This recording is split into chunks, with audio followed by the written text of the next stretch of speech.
How many people do you need to have a church? You'll hear the answer in episode 73 of En Route.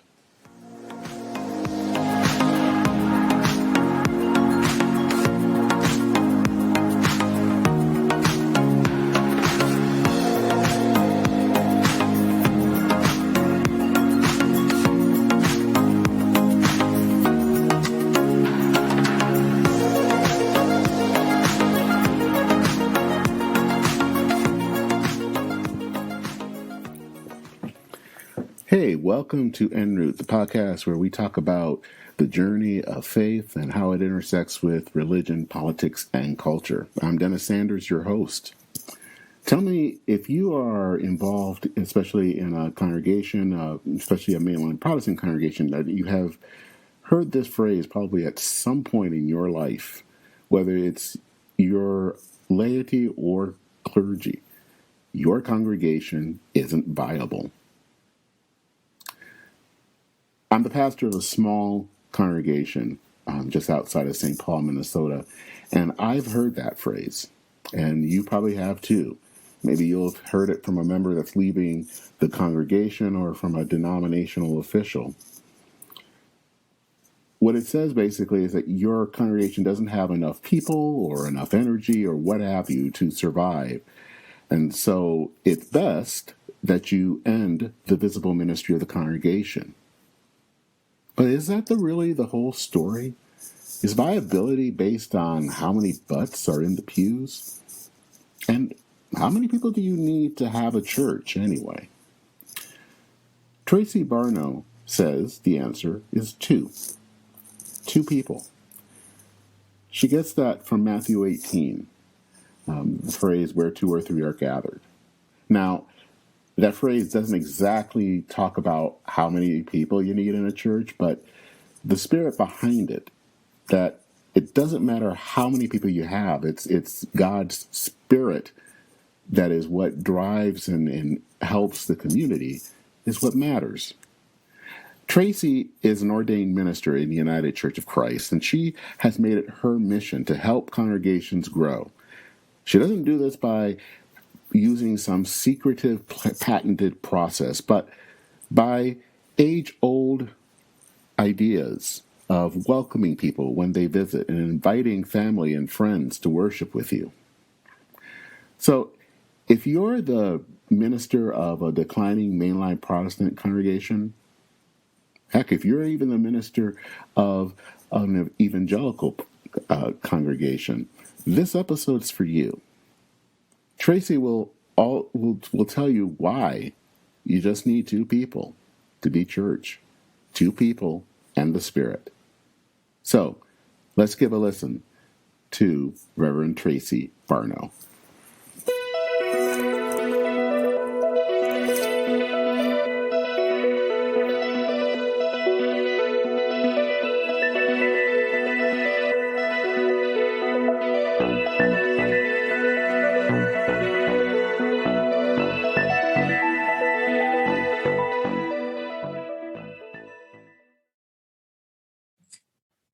Well, thank you so much for taking the time to chat with me this afternoon. Sorry for the craziness and trying to get online. It's all right.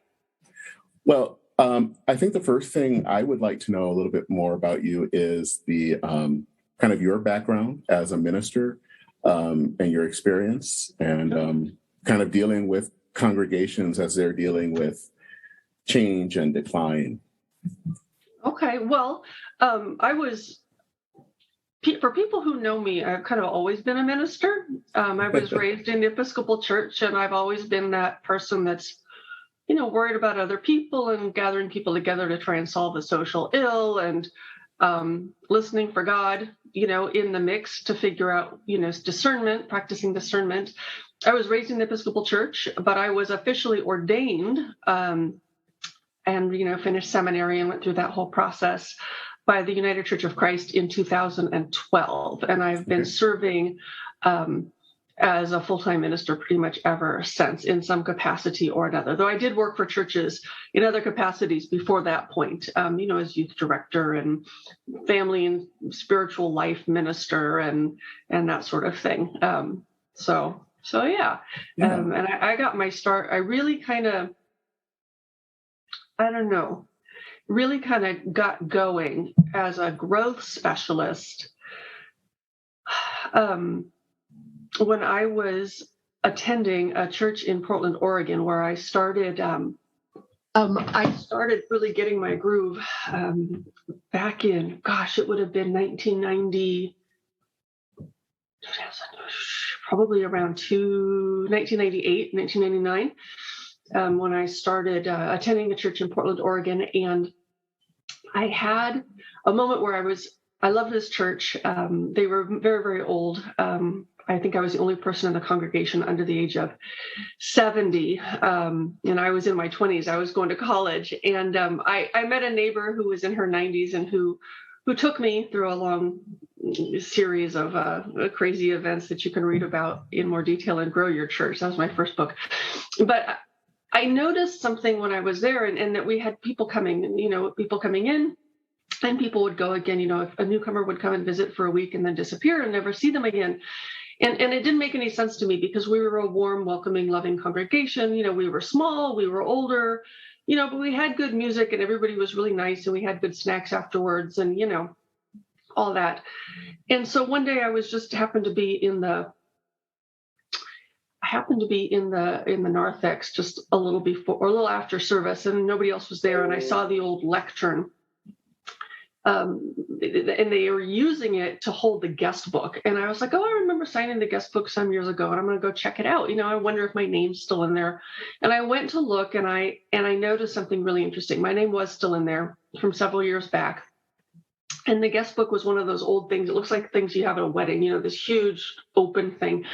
And the guest book, amazingly enough, went back almost 20 years. You could see names going all the way back to the early 70s. And yet only the first 3 pages of it had been filled out, which was odd because we were getting people every week, which means that people were coming, but they weren't signing the guest book. Mm. And if they don't sign the guest book, the minister can't follow up with them. And so I kind of watched to see what was happening, on Sunday mornings. And sure enough, people would come in every Sunday. We'd get new people, and the ushers would say, if you have a minute, would you please sign our guest book? And they would point all the way to the other side of the room. And people never made it that far. They'd hear the music going and they go, okay, I'll take care of that after worship. And they would go into the sanctuary and they would never sign it. And so people were coming and going, and we were never following up with them. And so I decided to take it upon myself to walk around with that guest book and get those newcomers every single Sunday to sign the guest book. And it started filling up really fast. And then the minister started following up with them, and the congregation started growing like gangbusters. And that's when I really got my start as a growth specialist in a church, revitalizer. But I also started to realize it doesn't take, some major prophet at the level of Moses to do this. Mm-hmm. It's simple skills. It's simple steps. Anybody can do it. You don't need permission. You don't need a budget line item. You don't need a vote from the council. You don't need permission from a bishop.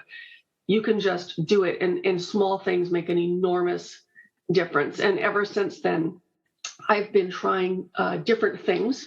People say, this is really works. This is really successful. And I always say, well, let's try it and let's see how successful it is before we start recommending it. And I think that's what makes me a little odd, is that I really do test things out in multiple churches and track the numbers before I make a pronouncement of what will work, what's successful, what's helpful, what's vital, what's not vital. What makes a church viable or not viable, because that church, by all accounts, would have been considered not viable. Anybody would have probably given it 10 more years before everybody in it died, and then that would be the end of it. But that wasn't the end of it. It was a very simple fix. And I ended up being ordained in that church about a decade later. And by the time I got to seminary, I was getting letters from them talking about how they needed to recruit more Sunday school teachers because they had so many kids, they had to split it into 3 different classes by age, and so it really was you asked me to come on this podcast to talk about viability, and viability by all standards, generally, it's not measurable by the way we like to measure things in American capitalistic society. So that's how I got my start, and I think I'm still starting, because there's always something new to learn. There's always something new to try. There's always somebody who's claiming they've got this number one 100% guaranteed method, and I say, well, let's try it out and see before we are sure. And so, yeah. Well, why is viability such a big thing?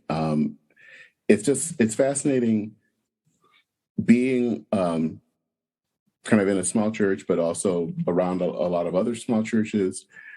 You see a small congregation, and people are immediately determining what makes it viable. And some people will say, well, it has to be a full-time pastor, or that it has to have so many people. And you have a very different standard of viability.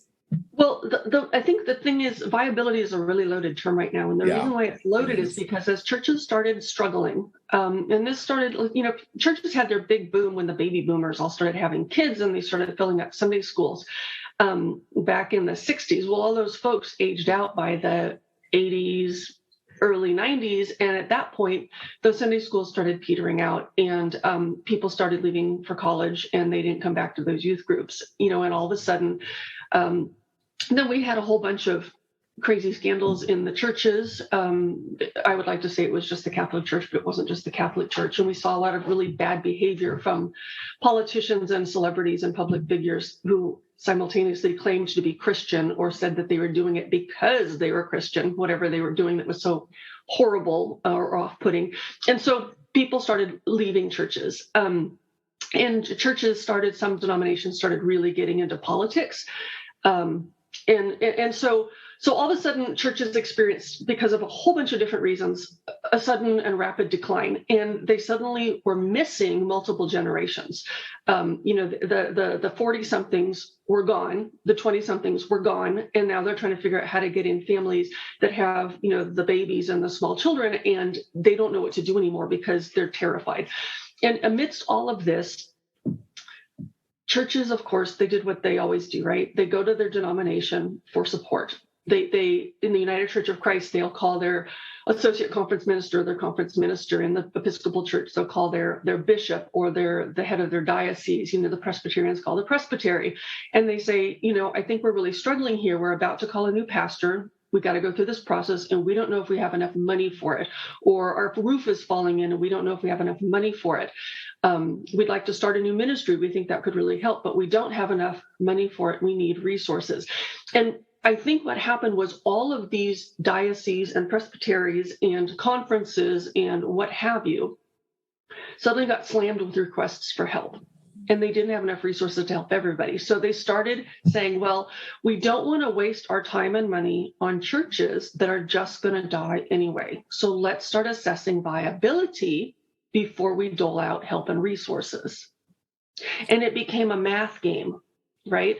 And I've seen this because I used to help churches. This is another thing that I got my start on, and I got to be really careful because I don't want to mention denominations, but I helped churches. A lot of churches and denominations at that point came out with some version of a vitality grant, right? If you can put together a plan and show how you're going to grow and you just need a little cash to get you started, you can apply for a grant, and then the denomination will give you some money to help you do this, right? Well, I helped a church do that. I helped them develop a 3-year plan using all these methods that I was sure would work because they had so many times in the past. And they put this together, and I wrote a grant for them, and they got the money. They got like $20,000. They couldn't believe it. I couldn't believe it. Well, word got out because everybody said, well, how did you get this grant? And they said, well, you need to call Tracy. So I started helping these churches apply for grants. And what I noticed was the vitality granting process was assessing churches for vitality and whether or not the money would be well spent in very strange ways that made it almost impossible for any church to actually qualify. And then they were getting such an overwhelming request that they started making the grants self-sustaining by charging the churches back to get all that money back so they could then fund the next one, which made it impossible. And two things came out of that. One was I realized that the assessments were very strange. Like they wanted to know the size of the signage, and they wanted to know if the building looked like it was falling down, and they wanted to know how many discipleship programs the church had or planning to have, but they couldn't define what discipleship was. And a lot of their things were based on statistics that they had heard somewhere. 57% of churches that are growing have this color of flowers in their front yard. So then on the viability test, they'd ask, what color flowers do you have in your front yard? And these were the kinds of things that would make or break whether or not they would grant the money to the church, because they didn't want to just throw money down into a sinking ship. And the other thing, so that's one thing that I realized, was the viability counter was off. And the other thing I realized was at one point I was helping a church apply for a grant. I've been working with them for some months, holding meetings, putting things together, writing it, testing things. And at one point, I found out that the viability granting process, or a vitality granting process, had changed significantly. They were going from 2 years, twice a year, to once a year, but they were also adding even more expensive hoops that churches had to jump through. And when you did the math, if you got $20,000 in the vitality grant, you would have spent all of that $20,000 back to the denomination within the first year anyway. So there was no net gain. And so I called this church to say, hey, I just found this out. I'm so sorry. At this point, I would still love to help you, but I cannot recommend that you go forward with this granting process anymore. It's going to cost you money to do it. You're not going to get any net gain. And the minister said something to me that just blew my mind. To this day, I still remember. I remember exactly where I was standing, and it blew my mind. He said, there's this long pause, and I expected, I don't know, tears, upset, anger, something. And what he said was, well, actually, I think that's okay, because honestly, all the things that you are writing down for our strategic plan, we've already been using them. And they're working like, gangbusters. And none of them cost any money. He said, we just got like a spontaneous $3,000 pledge out of the blue last week because we used one technique. We've got new members coming in because of another technique. We just launched a new ministry because of another technique. I don't think we even need this grant money anymore, because everything you're telling us not only works, it doesn't cost anything to implement. And that's when I realized that the concept of viability, in my opinion, is very different from what a lot of denominations are using to assess the viability of their churches. What is your concept of viability? My concept of viability is very biblical in a lot of ways. I truly believe that, wherever two or more are gathered in God's name, God is there with them, and that's a church. Now, I also look for things like, is the church discerning the Spirit? Is the church paying attention to all of the gifts that God is sending them? Is the church discipling people? And that means, to me, that means, are they actively welcoming in new people to join them on a path and teaching them everything they need to know to be able to do it as well as they can, so that they can teach the next person, right? In modern, like, capitalistic society, we'd call that mentoring or something like that. But it's true. If you stick kids into Sunday school and expect them to sit there till they're 18 and then suddenly transition smoothly to the pews, you're not discipling them. You are shunting them off to another location and keeping them separate. Actively discipling means you're always thinking about, how's that next person going to take that next step, and how are they going to be able to invite someone else to do it too. So that's viability or vitality to me. When I go in to talk to a church, they'll often give me these, like, to consult, they'll give me these assessment reports that are unbelievable. They're like 50 pages long, and they've got all of these checklists and numbers, and they went through the process of having all of these steps where they asked all the people in the church all these questions about what the church means to them, and they paid a lot of money for them. I tend to ask something different. I tend to check to see what kind of skills they have and what skills they're using and what skills they may need to learn. And so usually I start very simply, what do you do when a newcomer comes in for the first time? And I listen to them. And if they say something like, well, the usher always says, hello, would you be willing to please sign that guest book that's like 50 feet away on the other side of the room? and the person never signs it, I said, well, let's see if we can change that one thing and see what kind of a difference it makes. And they say, well, we don't ever see any newcomers. Last time we saw one was 2 Christmas Eves ago. Well, that's a different skill set. That means we need to work on inviting and welcoming the stranger and inviting people is very biblical. That is what Jesus did. Jesus did not put together really great flyers and paper everybody in the Walmart parking lot with them. Jesus did not develop websites. Jesus did not figure out how to put in a really amazing ad in the yellow pages or in the local newspaper. Jesus didn't work on signage. Jesus, he discipled people and he encouraged them to invite people. And he showed them how to do it. And he made sure they had a buddy so they weren't going alone. And he blessed them and commissioned them and sent them off with all the authority they needed to be able to do that. He didn't micromanage them. He didn't tell them they were doing it wrong. He didn't say, this is the way we've always done it. He just blessed people and he focused on those things. And those are skills. Those aren't something you have to be, Elijah level prophet, Moses level prophet to be able to do. Anybody can do them. Anybody can learn. Anybody can fall flat on their face and fail 10 times and still figure it out and be able to be successful. And so that's how I usually assess viability. And I go to 5 basic skills. Do you know how to invite people to church and encourage your congregation to do the same, make it easy for them? Do you know how to welcome a stranger when they come in so that they feel cared for enough that they want to return and get engaged in the things that you're doing? Do you know how to, hold on just a second.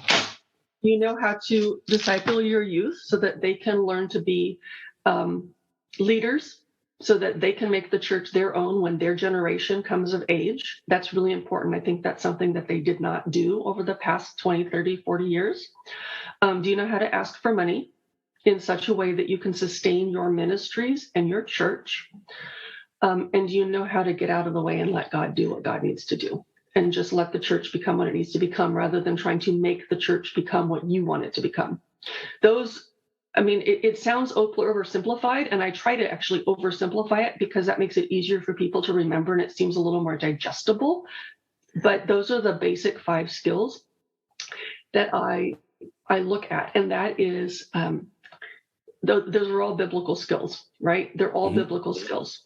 And we've lost them as a progressive church, especially. We've lost those skills. And people are afraid to learn them again. They're afraid to use them again because they've only seen really awful examples of them. And that's what I was going to get at, is that it seems like we have either forgotten those skills or just don't even really know about them. I mean, where 2 or 3 are gathered is a pretty common verse, but we ignore it. And so why is that? Well, I think there's a lot going on. I don't think there's just one reason why. I talk about this a lot in my book, Grow Your Church. The tagline is overcome the biggest obstacle to church growth and get 85% of your first-time visitors to return. And that biggest obstacle, okay, spoiler, chapter 2, okay, it's fear. Progressives are afraid of offending people, of stepping on their toes, of being perceived as a Bible beater, as being perceived as, or being perceived as pushy or aggressive or alienating someone or making them feel uncomfortable.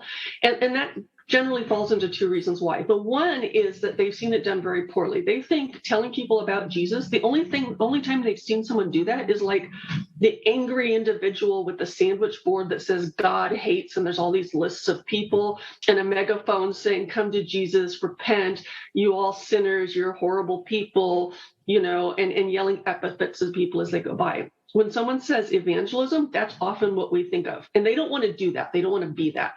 But they don't know what else to be because they've never seen anything else. And the other reason is projection. This is just very simple. They say, well, I don't want the other person to feel uncomfortable. Well, it's because they feel uncomfortable. So they assume the other person will feel uncomfortable. Or they say, I think that they'll feel as though they're being coerced. Well, it's because that's what they feel. In reality, people like being welcomed. They like being embraced. They like being feeling cared for when they come to a church. And all of these all of these fears that progressives have, they happen with the newcomer when they come in, but they also happen when it comes to evangelism or outreach or spreading the word. They really enjoy putting together a great website with a fabulous logo that then translates into a newspaper ad that translates into an amazing flyer. But to go up and say, hey, I've got this thing going on, and I think you have some really amazing gifts and you might really enjoy participating. Would you like to come with me? On Saturday, we're having a tree planting at my church. That's where they just shut down, and they're afraid to do it.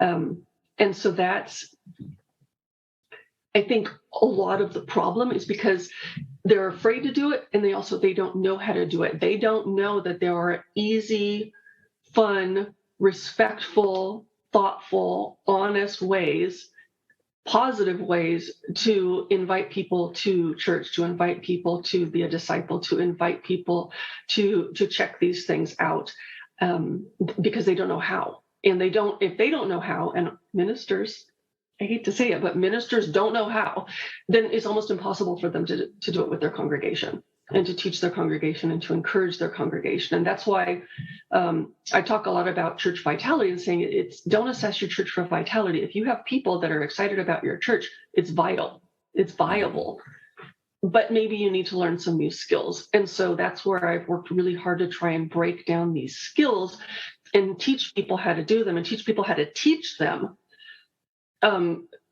Otherwise, it just seems impossible. And people just get afraid, and then they shut down, and then there's no chance. And if everybody in your congregation is terrified and shut down and thinks they're already going to die, then it's really hard to convince them that they're viable. And it can be self-defeating. So. Do you think that church denominational bodies have, in some ways, adapted or adopted kind of cultural understandings of what viability is all about instead of biblical understandings? Yeah, because when churches ask them for resources, it always boils down to money, even if it's just staff time.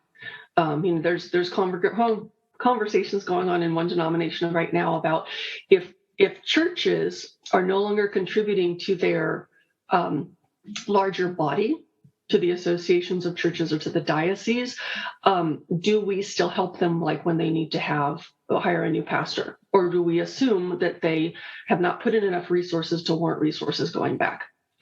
And the reason for that is because churches are absolutely strapped, right? They're absolutely strapped and they need help. And the conferences and the dioceses and the presbyteries are absolutely strapped, right? They're down 15 staff people from what they used to be back in the 60s. They don't have an unlimited budget. What used to be like for the entire state of California, you might have had 30 people that covered all that territory. Now you have 2, so they have to pick and choose. And if they have to choose, they're going to pick the squeaky wheel that gets the grease, and the ones that are actively contributing to the money that supports their salaries, they're going to choose those churches as well. And the thing is, if they don't have the skills to help the churches grow, nobody wants to be called to a losing proposition. No one wants to say, would you come help if they don't have the skills? And so they're going to gravitate to where they can, to the ones that are going to be most likely to be able to get that grant, to the ones that are going to be that maybe aren't in as much trouble as they really think that they are, because they're still able to contribute. So how much trouble can they be in? And then you end up with churches that just close.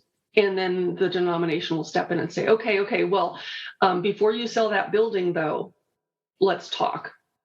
We'd like to be part of that decision, who you sell it to or whether or not you sell it. Maybe you could consider donating it to the presbytery or letting us put in a new minister to try a new church start. But by that point, the relationship has so broken down that anything they would teach them won't be heard anyway. And so you see that a lot. Unfortunately.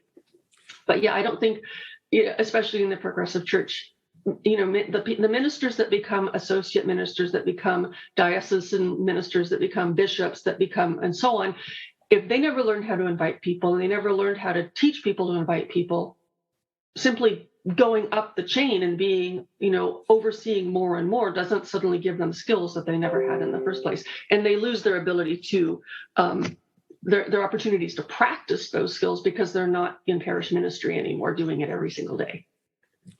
That's kind of a long answer to a short question, but is that what you wanted to? Did that answer your question? Yes, that's exactly what I was trying to get at, and I think there is something interesting to see pastors and officials in middle judicatories who, in some ways, it feels at times that there's a lack of ideas of how to renew a church, or even if it has to close, how does it close in a way that is unique or creative, that can help maybe foster another congregation or something. It's just very much, here's his church. Well, it had a nice ministry. Make sure maybe some of the money goes to, the presbytery or region or whatever, and that's it. And it just seems like there should just be more. Like there's a sense of mission that's missing. Right. Well, see, and that's something that is really interesting to me, because just like we wonder, what does the word vital and viable mean to you? Well, it's a very loaded term. Well, the church closing is also a very loaded term, though I don't think people realize it is. They just assume, well, the church closed, right? It ran out of money. The people got too old. Everybody died. It closed. Okay. They couldn't make it work. So it closed. The church didn't close. What they did was they moved out of their building and they did something else with their building. They sold it, or they rented it out, or they donated or something.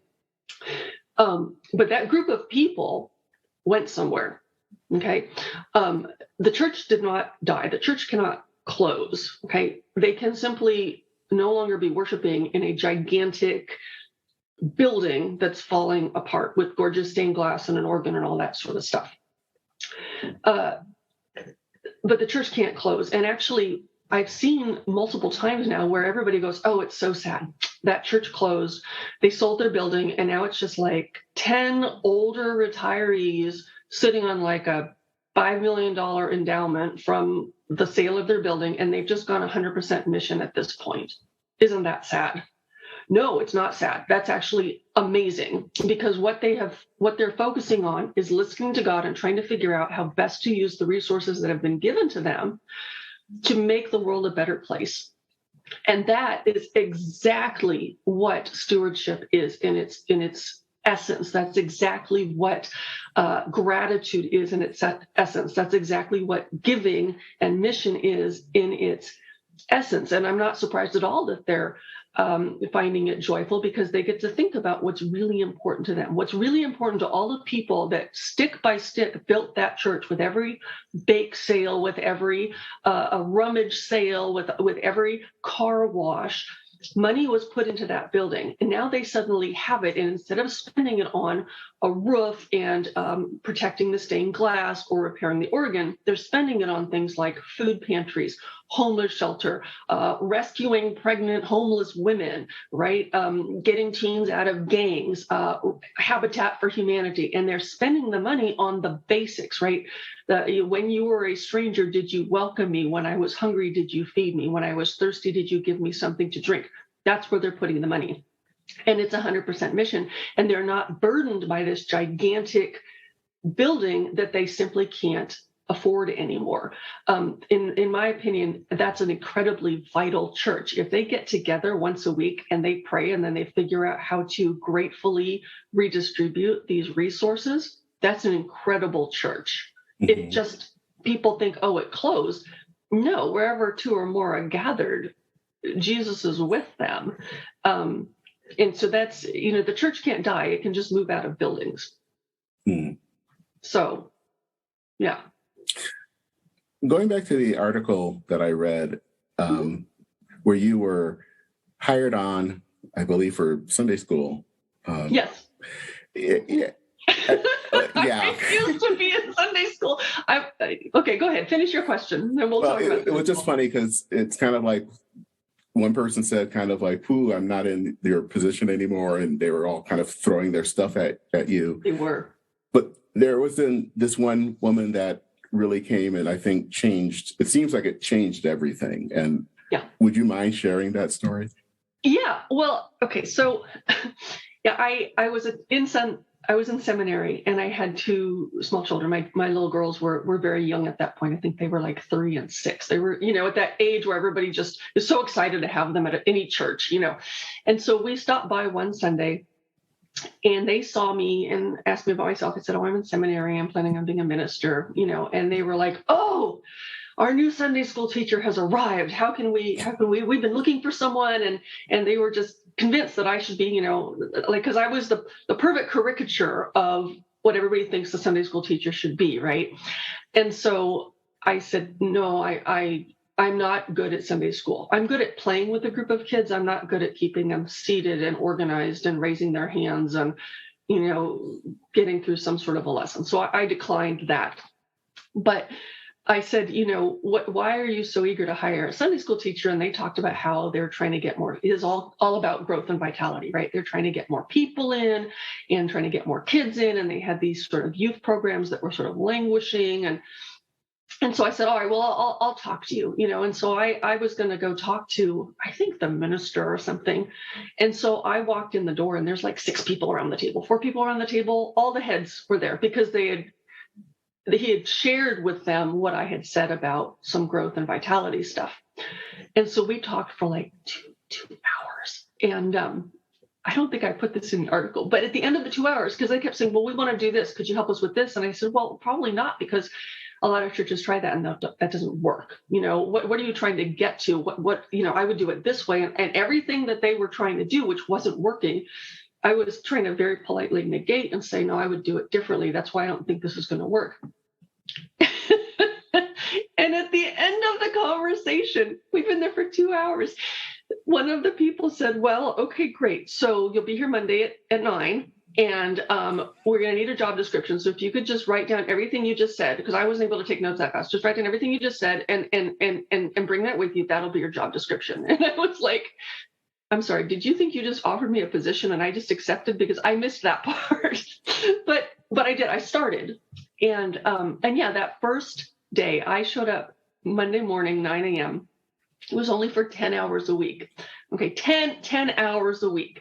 And like 5 of those were on Sunday. So, I'm there on Monday and somebody comes in the door and she's got all these bags full of like papers and crafting supplies. And she just dumps them on my desk and she goes, "Here, I was volunteer Sunday school teacher for like 6 years. Now that you're here, I don't have to do that anymore. These are for you." And she dumps them all on my desk and walks out.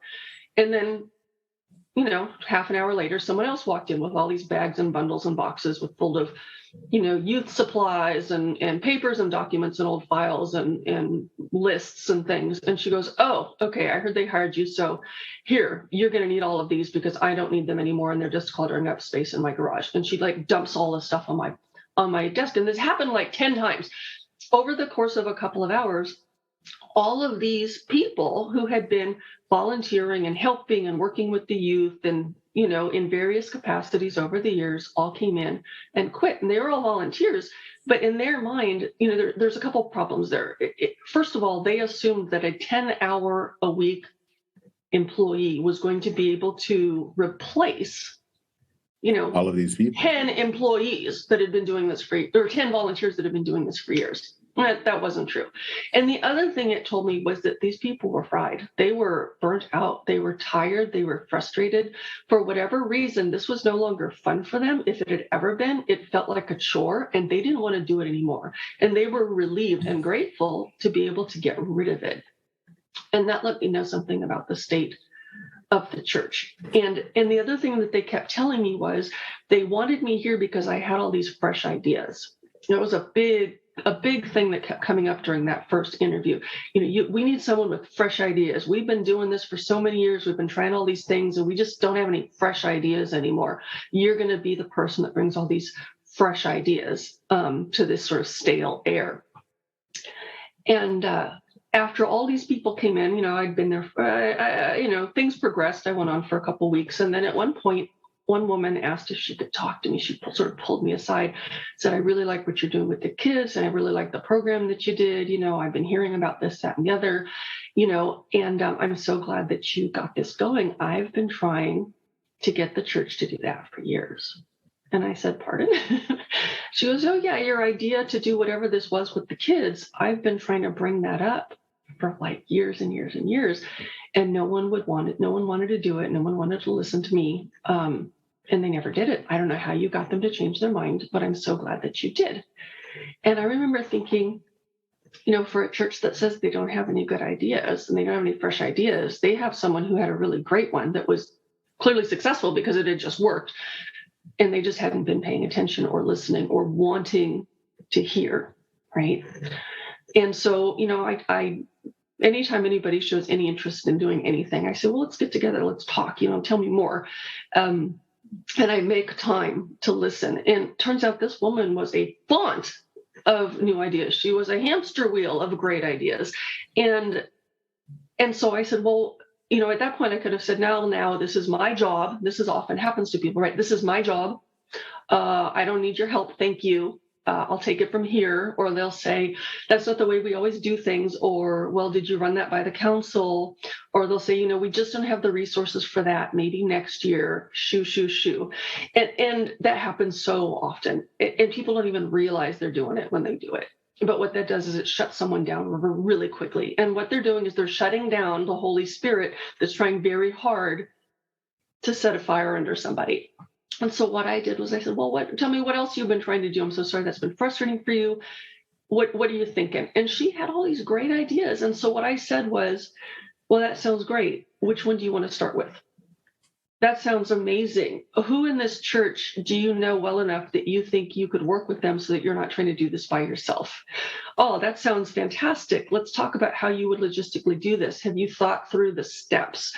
What kind of resources will you need? How can I support you? Not jump in and take it, oh, that's a great idea. Thanks. I'll take it from here. Step back. But to try and encourage her. And what that is, it's good politics, first of all, if you're trying to encourage volunteers, but it's also discipleship. Because she was hearing the Holy Spirit call her to a ministry. She may not have defined it that way, but the Holy Spirit was clearly calling her into youth ministry. And my job was to foster that and encourage her and support her and give her the pieces she didn't have so that she could keep listening and following and pursuing. And so I did things like trying to, I'd say things like, wow, it sounds like you are hearing this voice over and over and over again saying the same thing. And all these other people have told you no. That sounds a lot like when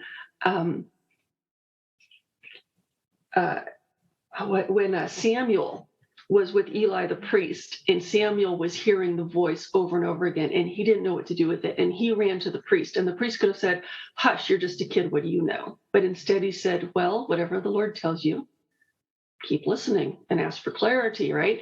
I said, that's what sounds like with you. And then she had some scriptural basis. Oh, this isn't weird. This isn't just me. I'm not just being annoying, because that's what she had been told, right? In one way or another. You're just bothering people with all this. You have validity. You have worth. You are valued clearly by God. And I want to make sure that I'm reinforcing that. And so that's what I tried to do. I tried to give her the biblical terms for, this is the voice calling you, this is discernment, this is discipleship. Let's pray about it. And then how can I help you next? And if I didn't have the resources, I'd say, well, if this is really going to work, if this is really meant to be, if God really wants this to happen, God will provide whatever it is we need next that we don't see right now. And by God, 2 days later, she'd say, you wouldn't believe it. You were right. It appeared. Someone called me out of the blue, was like, hey, I've got a whatever. Would that be helpful to you? I couldn't believe it. And I'd say, well, it sounds like, instead of saying, well, yeah, of course I'm right. That's because I know everything and I'm the expert and you're not. What I said was, it sounds like God really wants this to happen. Let's do more listening. It sounds like you're really paying attention. It sounds like you're really being a vessel. It sounds like this is really confirmation of your calling to this ministry in this season. And that's something that I think for a lot of reasons churches miss. But in that situation, it worked. And it was good practice because I've had to do it again and again and again and again in so many churches since then with so many people. And it just gets more and more fun every single time to see how far God will take people if I just keep sort of fanning those flames and encouraging them. So much further than they ever would have gone, and that I would have ever gone if I had tried to take it over and do it myself and tell them that I know best. It would have squashed that spirit as opposed to infusing it. And so, yeah, that was goodness, when was that? That was back in probably 2009-ish. I mean, that was a long time ago. Yeah. And do you know how that church is doing now? I believe they're still going. I knew the minister that was there most recently, but he just got promoted to a different position. So I don't know if he's there anymore. But no, I haven't been in contact with them in a while. But when I was there, their youth group was going, and we developed actually a new... When I was there, that was when I really started practicing my youth discipleship model, which I'm planning on writing another book about that, but I haven't finished that yet. But last time I heard, they had youth coming in hand over fist. They were much more actively involved in the general life of the congregation, and they were really actively participating in the ministries. I was encouraging adults. This was the best part. If we have time for a second, what I started doing was I realized that the church had a ton of ministries. You know, oftentimes progressive churches do, right? You go back into their history and find out, half the nonprofits in town, even though they're now separate entities, were started by the church, right? The homeless shelter, the food pantry, the clothes closet, whatever, the local park, the local university even, were all started by the church. But the people that are running them are tired. They've been there forever. They're tired. They're burnt out. They don't feel like they can let them go because they're so important, but they can't find anybody else to take them over. So and those were the people that came in that day and dumped all their stuff on the desk and said, here, you can do this. Part of the reason why they did that was because they were also the head of the food pantry, the head of the local soup kitchen, the head of, right? They couldn't do it all. And so what I asked them to do was, I tried to kill two birds with one stone, right? I asked them if they would be willing to teach the kids how to do that ministry. And we did it in a very specific way. We didn't just say, okay, kids, go volunteer. I asked the head of that ministry to come to the Sunday school when they were meeting anyway, and they were the program for that Sunday. And I asked them to share about their ministry with their pictures or their poster boards or their slideshow or their stories, whatever they wanted, however they wanted to describe what it was that the local food pantry did, or the local rehabilitation halfway house did, whatever it was, explain it to them. But I asked them to please be very clear and answer three questions at some point during their presentation. What scripture inspires you to do the work that you do? Why is this work vital to do as mature Christians? We don't just do it because we're nice. Why are you doing it? Why is it so important that we do this as mature Christians? And then ask the kids to help you. Don't just say, okay, kids, we're going to do a project. Would you be, now that you know all about this, would you be willing to help me? And they were shocked to find out that the kids went wild for this stuff. They were, this ministry that they could not get anybody interested in for years. Every Sunday, I have my sign-up sheet. I put the sign-up sheet outside. Please sign up because we need a whatever. They couldn't get anybody interested. All of a sudden, they've got 20 kids that are clamoring hand over fist to ask questions to see if they can help. And then, of course, we had thought about a project the kids could help with that they could do on their level, because, of course, they can't just go in there and take over. But there was always something the kids could do to help with this ministry in a meaningful way when they were all there on Sunday. And that we worked really hard on because we wanted it to be fun and we wanted it to be successful. And so the kids were planting victory gardens to feed the local senior center. The kids are assembling Thanksgiving care packages for all the senior shut-ins. The kids are assembling. They made cookies at one point to go to the local soup kitchen. because they served lunch on Tuesdays, but the kids were all in school on Tuesdays. They couldn't go, or they would have. So they made, I think, 250 cookies and decorated them all and blessed them all and packaged them so that they could be sent to be fed to the homeless people when they came in for their lunch. So this is what the kids were doing. And then some of the older kids would say, can we do it again? And then they started being active, vital members of those ministries. And so then not only did it give the older folks a break, they also had some faith that this ministry wasn't just going to die with them. There were younger, fresher people that wanted to come in and help and take over eventually. All the people that had said, I'm so burnt out, I don't ever want to help work with the kids again, suddenly said, I'm the head of the local pregnancy resource center, and I have time. I've noticed, I've checked with all my friends, and apparently you have every Sunday school booked through February, but at the end of February, I could come in for that Sunday that's still open, and I could talk to the kids, and I have a project for them. And all of a sudden, they wanted to help because they were excited, and it renewed remembering the scripture that inspired them. And understanding, really putting it into perspective, I don't just do this because nobody else will do it. I do it because as a mature Christian, I'm called to do it. Reinvigorated their ministry. And then they wanted to get involved more with the kids, and the kids wanted to get more involved with them. And I remember then the kids started saying, is it okay if I bring my friend? I told my friend what we're doing this Sunday, and my friend wants to come help. And so more kids are coming in. And I remember the biggest day, this was actually right before I left, but the biggest thing was I got a call from the local school who said, was actually a private school, not a public school, a private school that said, little Timmy in your Sunday school, every single Monday, he tells the teacher all about what he's been doing at church, right? Which is what we hope for. This is what we would pray that our congregation does when they go in on Monday, is that they talk about what they did at church. Well, this is what the little boy is doing. And they said, we keep hearing about these amazing things that he's doing.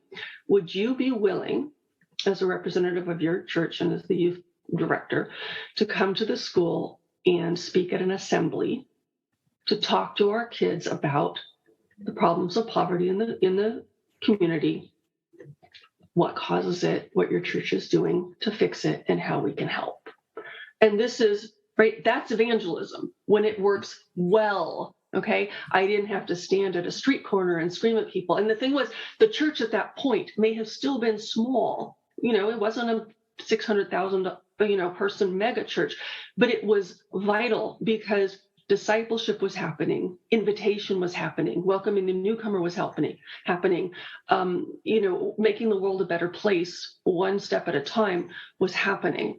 And it was all tied back into scripture and the Christian path. And so that's, that's a definition of a vitality that we don't often hear or see. So. Okay.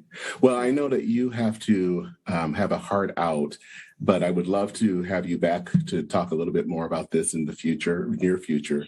What is the website address if people want to know more about how to grow your church? That's exactly it. howtogrowmychurch.com. And okay. On Facebook, I have a Facebook page, How to Grow My Church. And if you want to learn more about how to welcome your newcomers in such a way that does get 85% of them to come back, and that has been tested in church after church, you can read Grow Your Church.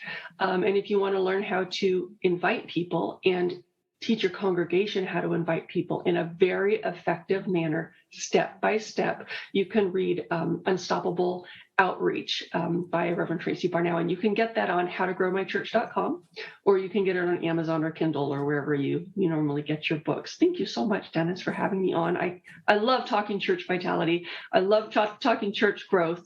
And it's just really been a joy to be here. And hello to all your listeners. Well, you're welcome. And I'm know that this is a message that a lot of people need to hear. So thank you for taking the time. And I look forward to talking to you again. Oh, call me anytime. I'd love to come on the show and talk to you about church anytime. All right. Well, take care. Blessings. Okay. Bye-bye. All right. Bye.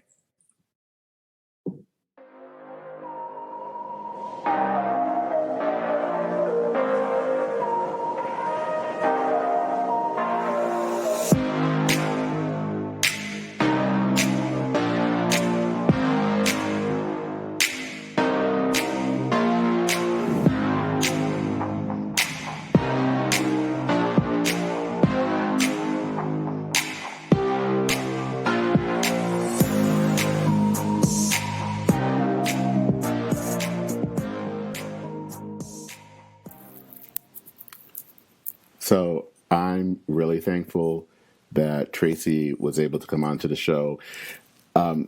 Actually, if you heard that early on, I kind of talked about how hard it was to get her on the show. There was just a comedy of errors that happened on the day that we recorded this. Just things weren't working.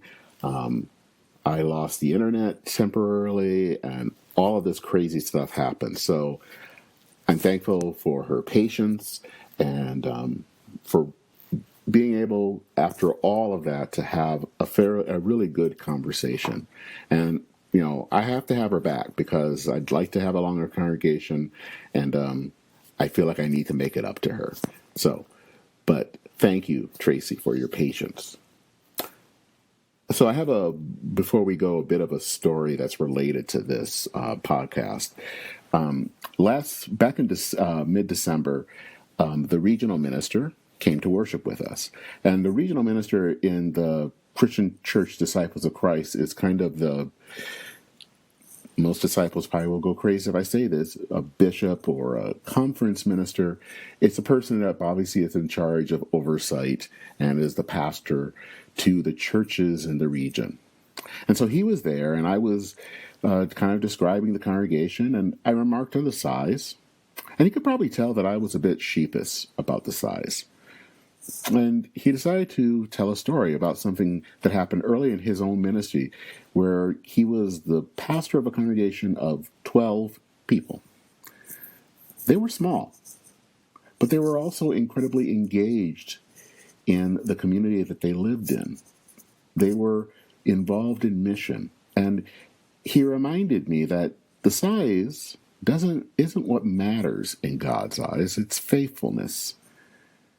Now, anyone wants to see the church grow. I want to see my small congregation grow. But size should never stop a church from being church to each other, and also being in service in Christ to the world. So, just a few housekeeping notes. Make sure that you're following us on Facebook or Twitter or YouTube. The links are in the show notes. You can visit us at enroutepodcast.org. I'm trying to work on placing some additional material, the stuff that doesn't make it to the show description for podcast episodes. So, also, if you have a question or a comment, drop me an email. My email address is reverendpodcast, all one word, @gmail.com.